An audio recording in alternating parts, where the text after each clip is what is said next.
Hi, everyone. This is Hal Krosman with Screenwriting U. And today we're going to be talking about how to write a spy thriller. This may be one of the most complex of all the genres, and it may also be the coolest. So I'm glad you're here today. We're going to have some fun talking about this. So, first, we'll talk about the difference between the spy and the thriller conventions. And just so everybody knows, in case you haven't thought about this, conventions are what the audience expects when you go to a movie. So if you go to a thriller movie, you expect a specific kind of experience that essentially is those conventions. If you go to a rom-com, it's going to be a radically different experience, and a horror movie is going to be very different also. There's a lot of people who think thriller and horror are almost the same. You just change a few minor things. Not true. So, but here, almost most of the spy movies are thrillers, uh, and they use the thriller conventions, but there's also a few spy conventions I want to show you. So then we'll talk about what makes this movie amazing. This one right here, Mission Impossible Rogue Nation. And I could have used a lot of different spy movies. There's just some things that I liked about this one, so I thought, why not? So we just went through the process of analyzing it. It's amazingly well written. And then just so you know, and so it's really clear, it's not just about spy devices. A lot of times people come up with cool spy devices and they think they've got a movie. No, but those are cool moments. Those matter, right? It's like they're important. It's just they won't sell your movie. So you do want to have spy devices, uh, but you need to make sure that the rest works too. And finally, we'll talk about the upcoming class, Mastering the Thriller Genre. For those of you who want to be great at this, and I think right now is the perfect time to do it. We just had, I don't know if you noticed this, but we just had the DGA just made their deal with the studios. And that pretty much rounds out all the different, uh, parties that are involved and have been involved in strikes before. So for the first time, we have 4 years in front of us of nonstop business, of movies being made. We're not going to have any strikes this year. That's amazing. And that makes a difference for the industry.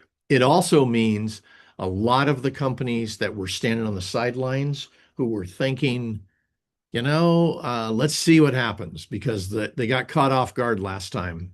And we ended up in just a terrible strike that lasted forever. So now those people, all those production companies are going to get off their tails and start looking for movies. So it's the right time. So, okay. How to write a spy thriller. You start with the villain's covert plan. Now, let me pause so you can see this because this is important. I have had lots of people tell me that, they're writing this spy movie and they got stuck in the second act. And yes, the second act is like 60 pages long. It's easy to get stuck there, but it's even easier if you try to write a thriller from the hero's perspective. You need to write it from the villain's perspective first and then drop the hero in. The villain is what creates all the conflict. And it's the entire second half of the movie is almost entirely dealing with what the villain did that the hero didn't know about. So that's important. Key number two, deliver on both the thriller and the spy conventions. So that really helps. Key number three, make the missions impossible. Now, this is part of why I used this particular movie. I thought it was one of the best of the Mission Impossible movies, but also in the title. The title just has what the purpose of a spy thriller is: Mission Impossible. So, okay. Key number four, Then it's about trust and betrayal. And this is a lot of what gives the emotional moments in the story. Spy movies have lots of betrayal built into them. They're designed for betrayal up front.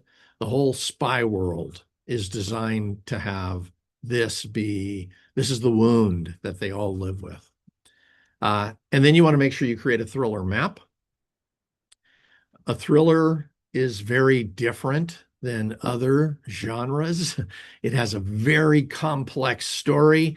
And in order to keep it all working together, where it's like, okay, you're pointing to things saying, hey, maybe this person over here is the guilty one.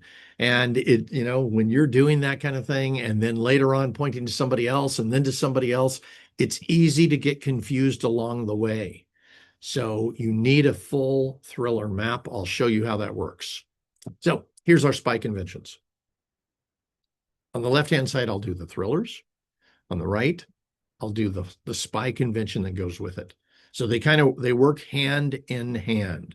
So thriller, first one, your purpose is to thrill your audience with high stakes, plot twist, and suspense that never lets up until the adrenaline-packed climax. Just that. If you just have that, wow. But let's go over to the spy movie so you can see it. Here, you're going to have clandestine spy missions that are impossible, that are part of all of this. So it's like essentially we're pointing to the content that equals high stakes, plot twists, suspense. So then life and death and thrillers. They face danger at every step, either physically, emotionally, or mentally. Okay. That's in every thriller, every great thriller. On the spy side, this danger is the dangerous missions, the evasion, the capture, the escapes, the rescues. All of those things fit into what this is about. Mystery, intrigue, suspense. Okay, so you have a mystery that must be solved in order to survive. So it's not something small. It's what their life is about. And this gives you stakes, right? These are life and death stakes. You have intrigue, that is the underhanded and covert villain's plan. So this is also part of why you figure out the villain's plan as early as possible, because it's going to drive that intrigue and much of the conflict. And you have suspense that comes from the danger that the hero faces. Make sense? So over here, the spy, it's built around spy versus spy, secrets inside secrets, and again, the business of betrayal. Even just when somebody's spying, they're betraying somebody else. Well, whoever got them in there doesn't know that they're a spy, all that kind of thing. But we'll get to this, and you'll love it. Let's go over here. Then your hero. In a thriller, they're unknowing, unwitting, but resourceful. So this isn't the genre where you put in the everyman who has no idea what's happening and just kind of bumbles their way through it, unless it's a comedy thriller. And that may not even work at that point. But let's see with the spy. On the spy, the spies are taking enormous risk, right? They're cool with facing torture, death, and love, the scariest of all of them. So, but that's them, they're a resourceful hero. They know what they're doing. And we're going to put them in these really terrible situations, and they're going to break out in the coolest way. Then your villain, dangerous, devious, unrelenting. If you have a spy movie and your villain gives up, the hell is that, right? So they are dangerous, devious, and unrelenting, right? They're committed to destroying anyone who gets in their way. And often in a spy movie, they're committed to destroying the whole world. Yeah. So over here on the spy side, you've got a master spy who has planned every step of the hero's demise. So this is the bad guy. This is your villain. This master spy who is taking out another spy usually. But they also could be taking out, a president, a country, somebody who's a witness, who knows. Okay. So, and then the other thing you have with spies that isn't usually over here is you've got this cool stuff, right? So unique spy technology, devices, gadgets, cars, weapons, etc. So, okay, let's take a look at this movie. Mission Impossible, Rogue Nation. This is the opening scene right here.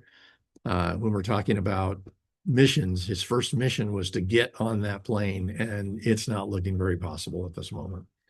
Written by Christopher McQuarrie. This guy knows what he's doing. Excellent writer. Has had a lot of huge movies that were big successes. So, okay. Now, what makes this movie amazing? Because if you have a spy movie and it isn't amazing in some way, we're in real trouble. So let's take a look at this. First thing, we've got 5 impossible missions. Now, if you would have asked me before I analyzed this movie, I'd probably watched it once or twice. I would have said, yeah, the whole movie's about this one mission. I might have had something else in it. I don't know if I thought about it a lot, but it's here. What I found when I analyzed it, it's 5 impossible missions. Here's the first one.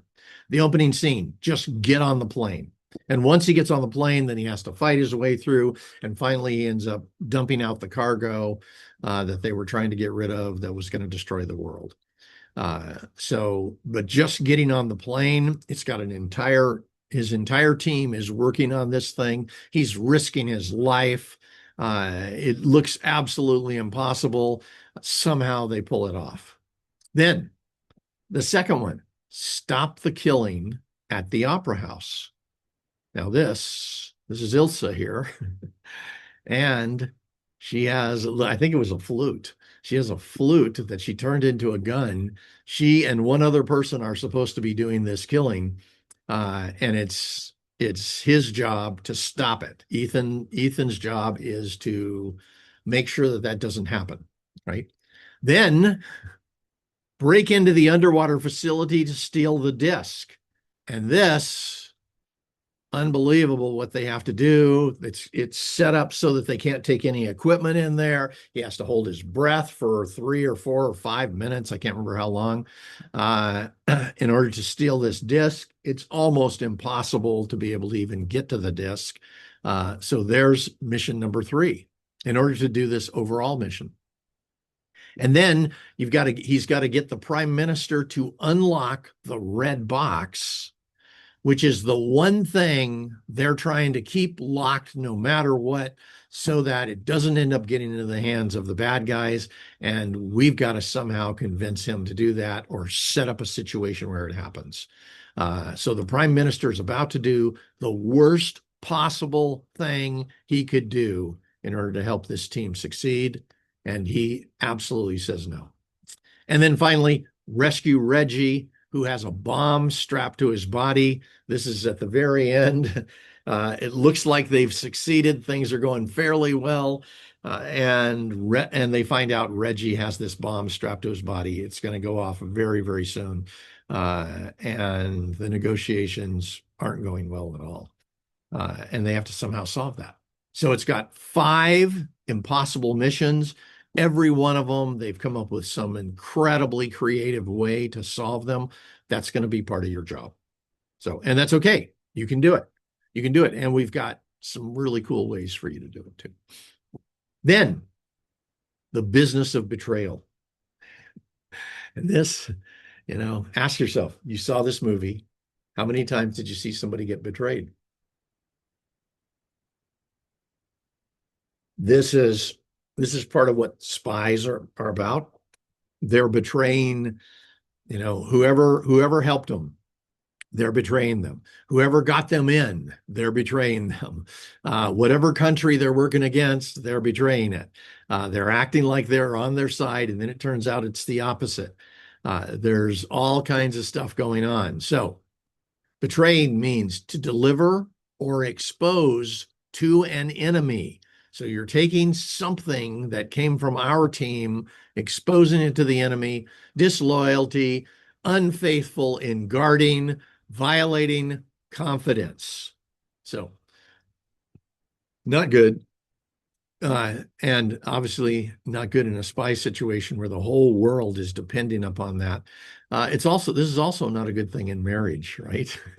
Or in politics. It's like somebody who betrays their country or betrays their party or betrays the people who believed in them. It's like, oh, that's not good at all. Okay. So it starts. This is the beginning of the movie. The committee takes away the funding. So this U.S. committee taking away the funding from Ethan's team. That's a betrayal. Then the CIA comes after Ethan and tries to kill him. That's another betrayal. That's not good either. Then Ilsa saves Ethan's life twice.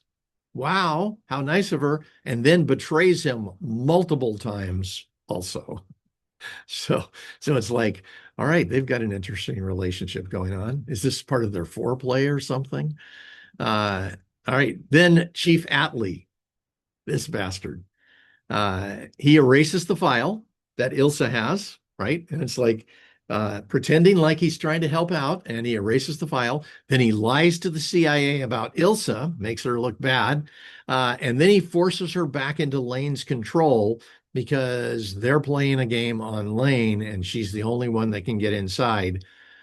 She doesn't want to do it because she's pretty positive that the next time she goes back to Lane, she's going to be dead. And yet he doesn't care. He forces her into that situation. Every single interaction she has with him, he's tricking her. And then he tells her that Lane will order that she kill Ethan, and to regain his trust, she'll do it. She is basically ordered to do that, which, again, this is another version of him betraying her and then her betraying Ethan, right? And Atlee was the one who ultimately, we find out, created the syndicate, betraying his country and really the rest of the world. Now, these are some of the betrayal that goes on in this movie. There's more, but I just didn't want to spend 2 or 3 slides talking about it.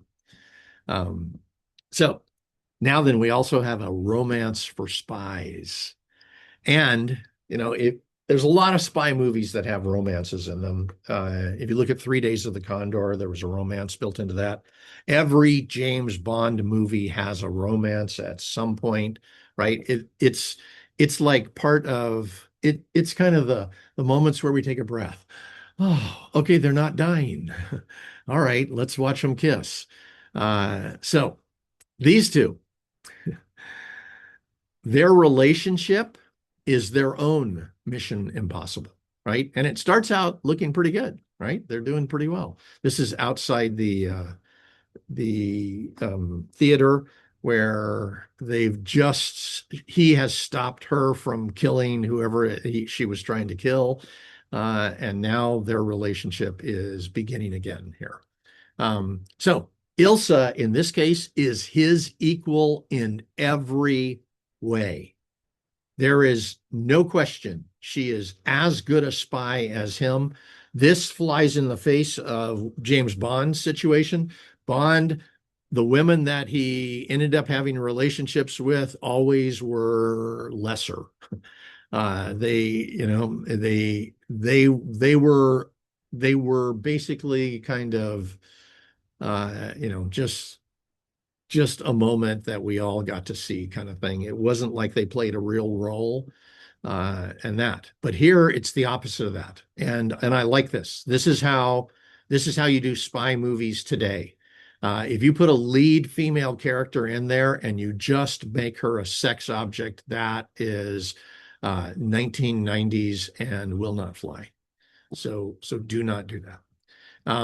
Okay, both of them are flirting with death. And it's I chose that word on purpose because it's like they're flirting with death and with each other. And it's part of, it's part of their romance. They have a common ground. They're both spies without a country. Both of them, their country turned against them.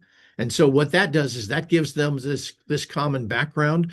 They're both in the same kind of spot. They both have no one else to go to, essentially. Anybody else on both sides that they go to, they're going to be in serious trouble. So she saves his life, then she betrays him. But this is the other interesting part. But he understands that she's just doing her job, right? This is these two being professionals. They know what they're doing. They know why they're doing it, and they understand each other's world. And at least there were a couple of times in there where we got to see them talking and having common ground, and that kind of thing based, the kinds of life they live. She proposes that they go away together. But how can they do that when Lane is still a threat? So he's the antagonist. He's the villain in this case. They fight Lane together. So this is part of, they're courting each other. And at the end, he tells her she's got to go to protect her in that case, because it was like where they were was getting pretty dangerous. And she's willing to face danger, but it was just, they were on the edge of suicide mission. But she creates a future at the very end. The last thing she says to him is, "You know how to find me." Right. And that goes back to an earlier part where he found her. And because he knows how to find her. So this is part of their relationship. It's part of, and they didn't pay it off later on. They should have. I think these two were great together. So, okay. Now, these spy devices. So it's not just about spy devices. You need to know that. And listen, having cool spy devices makes a difference. It really does. But if you rely entirely on your spy devices, you're in trouble. Now, having said that, let's talk about them. So they must be built into the story. This is one of the biggest things that needs to happen. I've seen scripts before where the writer came up with the coolest spy devices, and they were basically like show and tell, and then we're going to watch them go off. And it's like, no, there's a reason. They're part of the story in some way, and they have meaning. We'll look at this one in just a second and talk about it. The mask that they use for a reason. It's part of the schemes they're running, part of how they set things up, part of deceiving the audience. The automatic lockpick device solves a problem right that moment. They need to get in, right? They don't make a big deal out of it. It's just normal for them. A flute that turns into a gun. We only see that at one point, but it's part of how they get in under the radar. And ultimately could possibly have killed somebody. Security measures at the facility. These are some pretty cool spy devices. All the different ways that they protected things. And there was like 6 or 7 of them that every one of them was unique. Surveillance, the facial recognition that was going on. So, we're not very far from this being part of our normal life.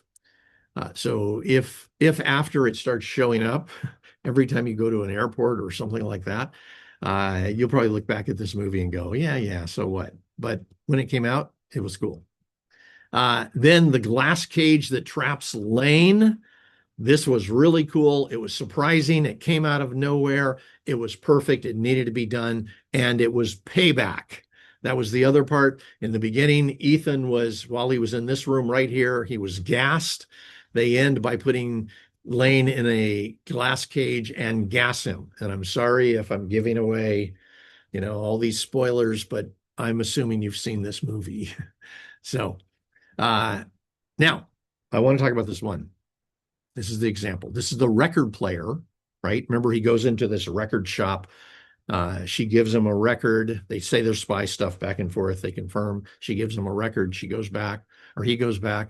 uh, sets up the record player, puts his hand on it so that it can identify him.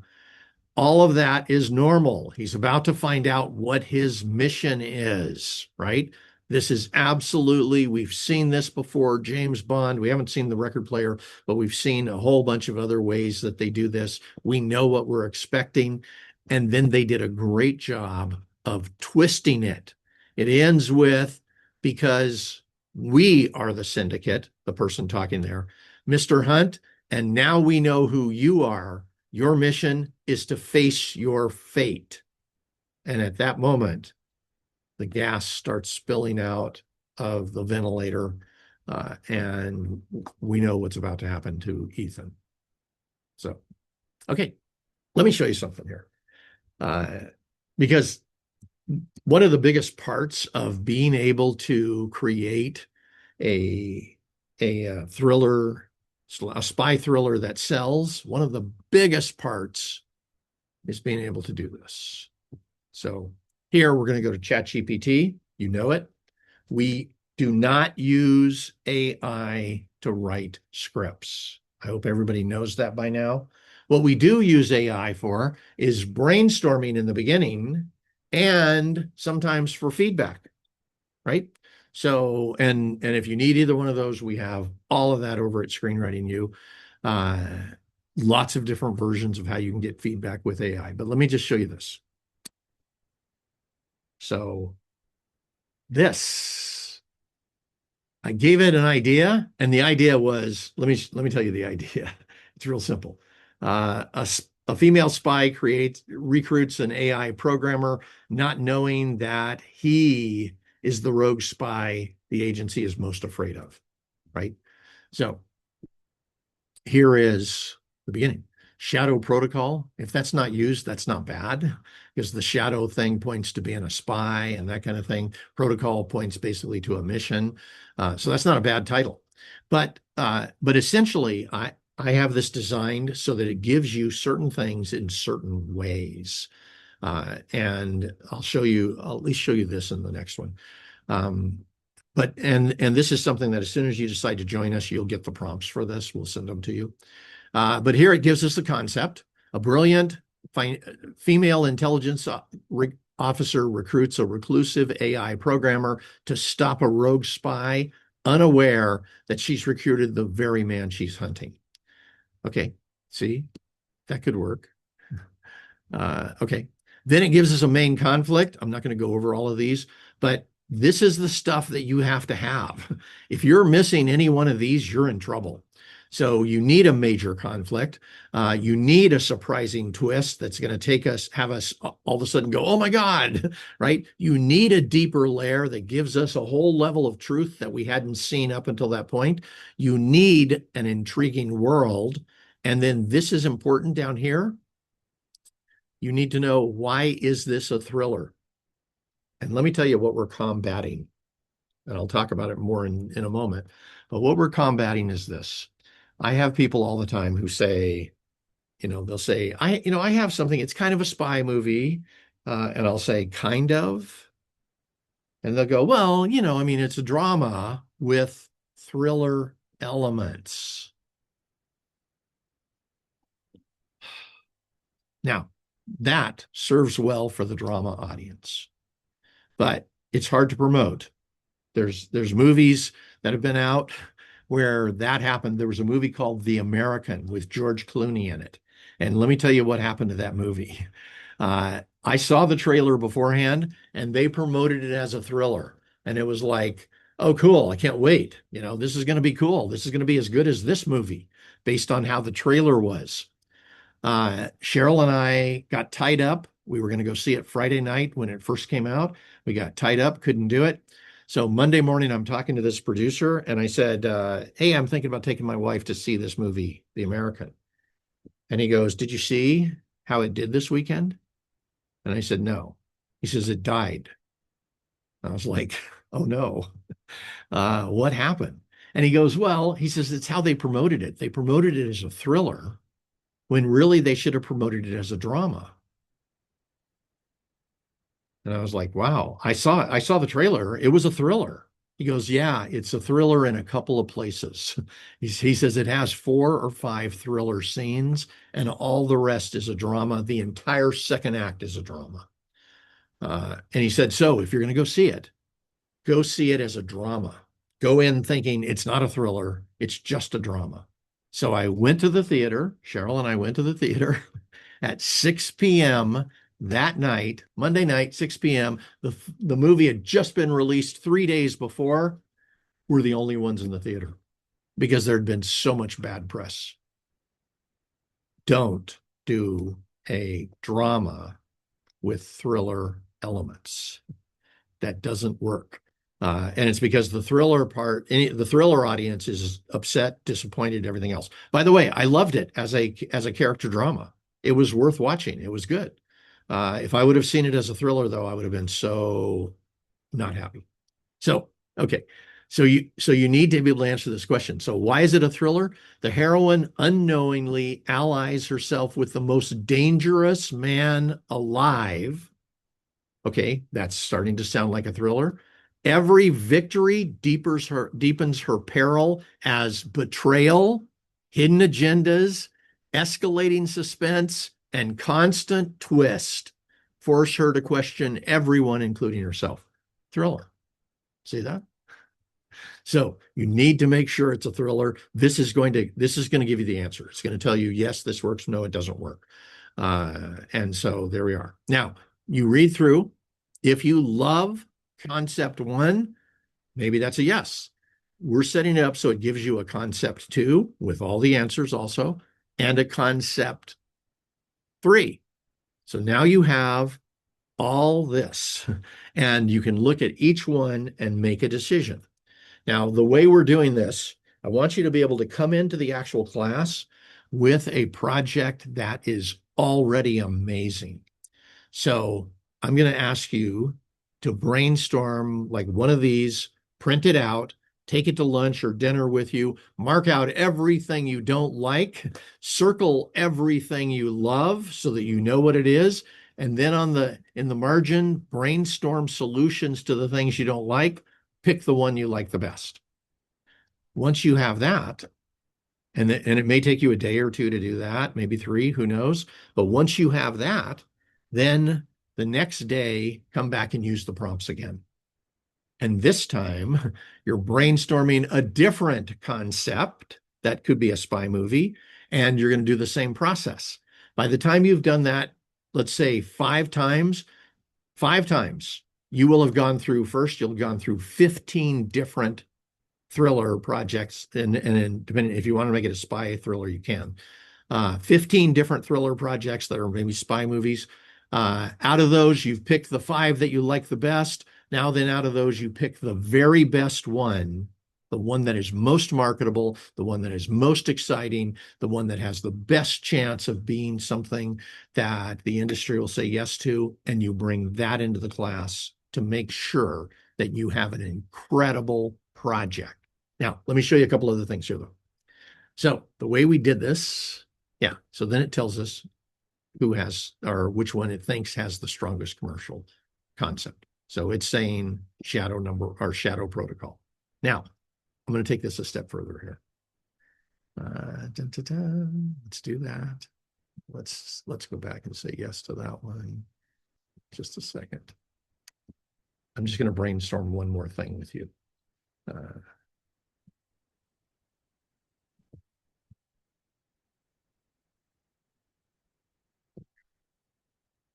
Now, this is the second part of what you'll get when you decide to join us on this. So, and what this is going to do is give you the conventions and make sure that you actually have, this is really, truly a thriller that works for you. So first it's going to say, here are the life and death situations. And we haven't written this yet, but notice this, it just gave me what, 6, 7 of these, is six of them, 6 different life and death situations here that could be in this movie. Okay, cool. Then it's giving us some mysteries.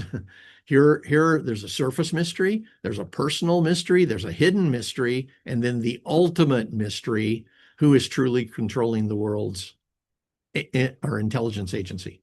Then it gives us the hero and the villain so that we know, how those two work together.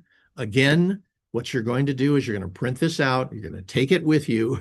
My advice is that you go up here and you do these ones first. So you have at least a concept that works and you work with that until you have what you want. Then you come down and you do this one, which I'm sending you both of these. You do this one so that you then can print out all the different genre conventions for a thriller and a spy thriller, and go through them and make sure they do exactly what you want them to do. And then you have a project that you can bring in that's incredible. And I like that it ends with this. This movie is thrilling because the audience experiences the story from Maya's perspective. Okay, that's cool. We don't know who the bad guy is in that situation. She recruits the one man every intelligence agency fears, but she's in a whole different story. He's charming, funny, self-depreciating, brilliant. I like this.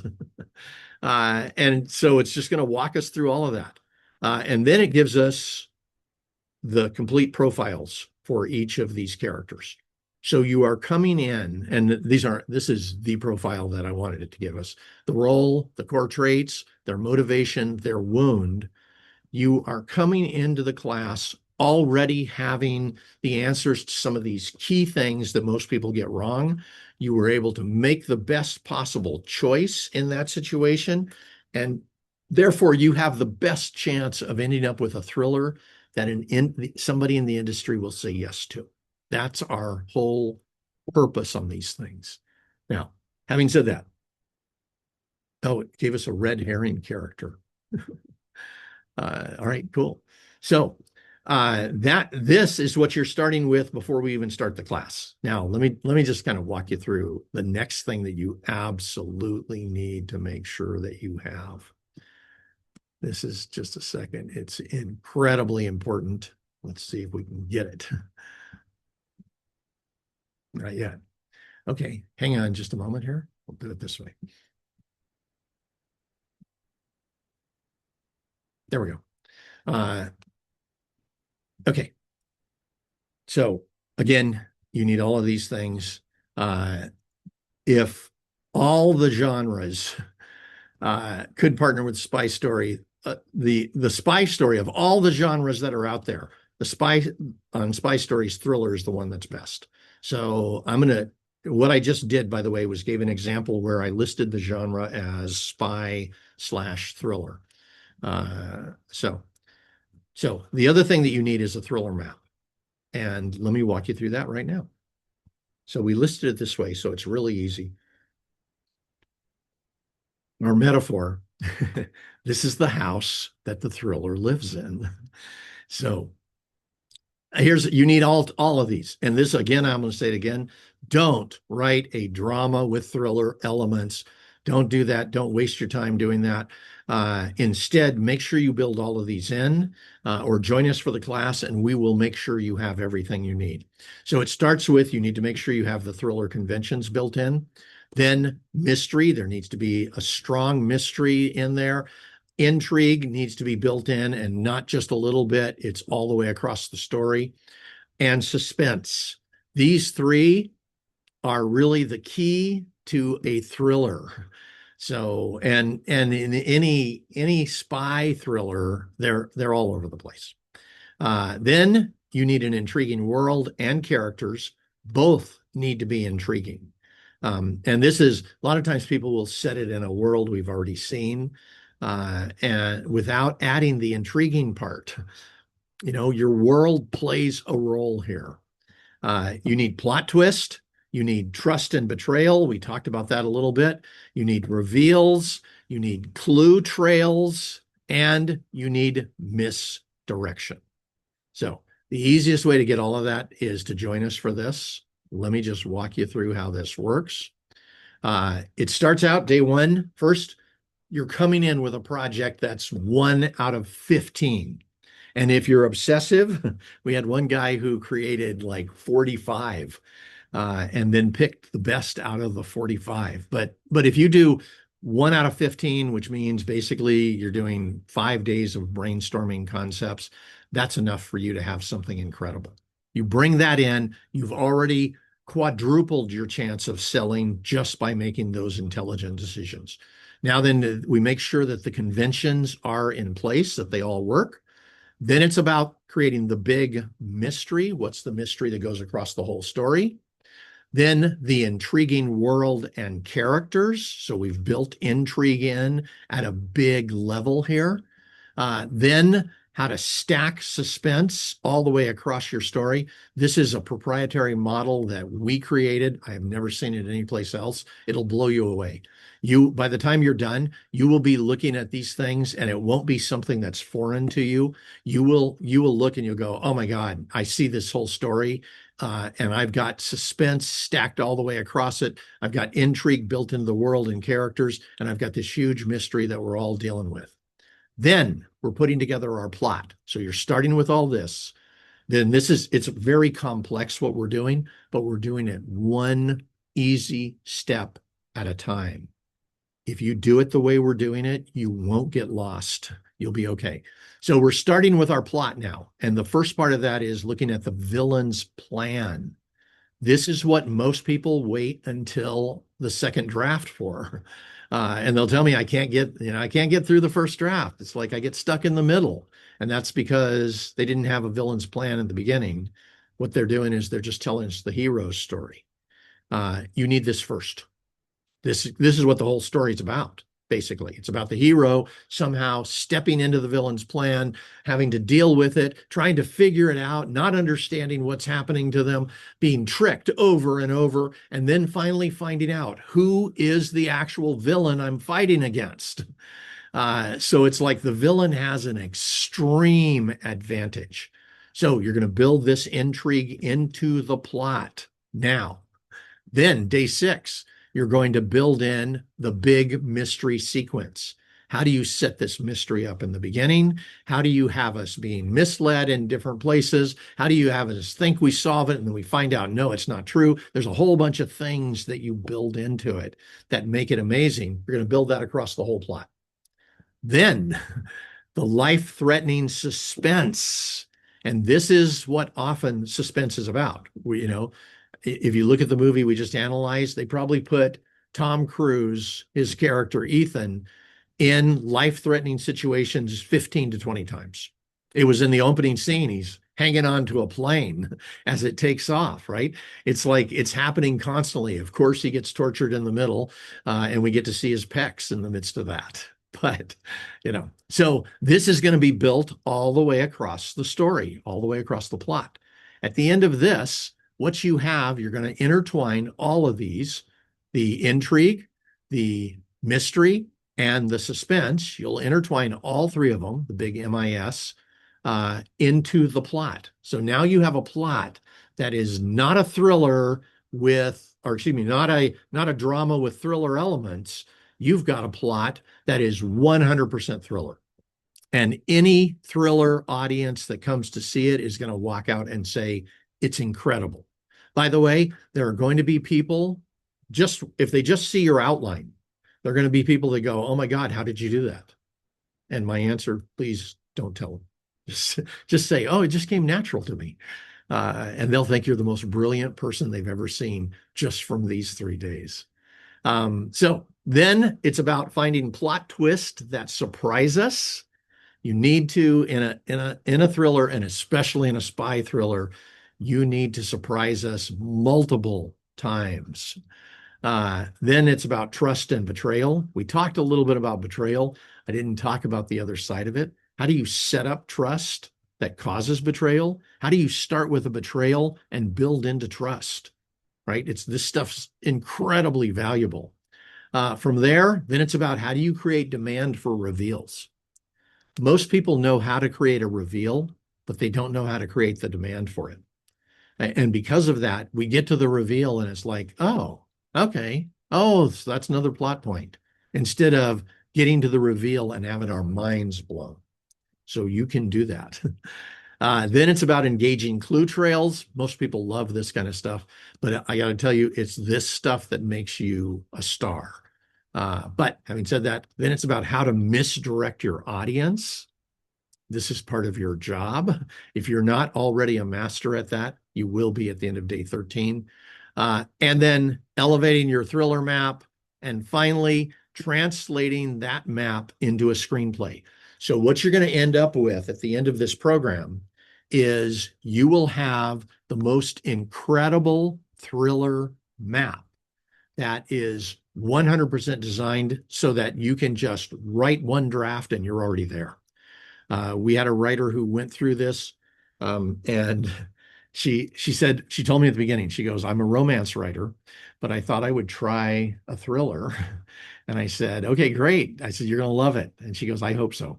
We got to the end, and she had this map, and she said before she had tried to write a thriller and she never could because she just couldn't figure the whole thing out. She said for the first time she had a thriller map, it was some of the best writing she'd ever done so far. She wrote this script in 11 days. We're talking one of the most complicated scripts she had ever written.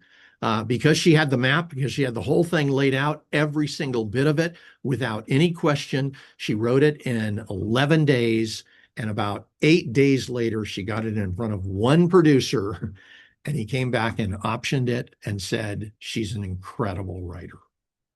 So that's what this is. So here's what's happening. This class begins Monday, July 6th. That gives you, I think, 2 weeks to brainstorm projects. So again, the second you join us, we're going to send you the 2 prompts that I just showed you so you can do it. It's a 30-day class, lessons every other day. The price on it is $199. We've had lots of people doing it at that price. Let me give you a special. This is for the first 10 people that sign up. You get in at $99. So all you got to do is write this link down, bit.ly, bit.ly /thriller-class. No caps, no spaces, no other dashes. That's it. Bit.ly, write it down, /thriller-class. Put that in a browser where you normally put a web address, click return, and your thriller and your spy thriller process begins today. You will start working with it. You'll be blown away, by the way, by the projects that you come up with. And soon you will find one that you absolutely love. And the moment you tell anybody about it, they just go, oh my God, I have to see that movie. That's the one you want to bring into the class. And once you do that, by the way, you're on your way, step by step. 30 days later, you have a map. However long it takes you to write it, you might write it like her in 11 days. It might take you a month, but you are coming in to the writing process from the beginning with something incredible. I promise you that. That's what this is about. So if you want to be somebody that producers see your script, and even if they only read the first 10 pages, they go, oh my God, this writer's really, truly special. And they want to work with you. That's what you need to do. By the way, I'll tell you what happened with her. Let's see. So she got this one there. She wrote another one. I think she ended up with about 8 different producers that had all optioned the scripts that she wrote. She just went to town on this. So it's made a tremendous difference in her life, and it will in yours also. So with that, looking forward to hanging out with you. I will see you then. Good talking with you all. Bye-bye, everyone.